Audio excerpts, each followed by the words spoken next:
Hi friends, இது வந்து பார்த்தீங்கன்னா ஞாயிற்றுக்கிழமை. இன்றைக்கி வந்து கொஞ்சம் நேரமாகவே அத்தை வந்து பூ பறிச்சிட்டாங்க. பூவை பறித்த உடனே பார்த்தீங்கன்னா வழக்கம் போல் இன்றைக்கி மழை வர ஆரம்பிச்சிருச்சிங்க.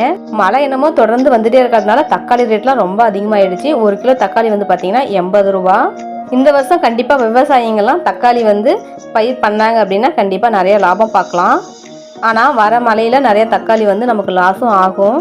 ஆனால் கண்டிப்பாக சொல்கிறேன், இந்த வருஷம் தக்காளி ரேட்டு பயங்கரமாக ஹை ஆக போகுது. அது எனக்கு தோணுது அப்படி.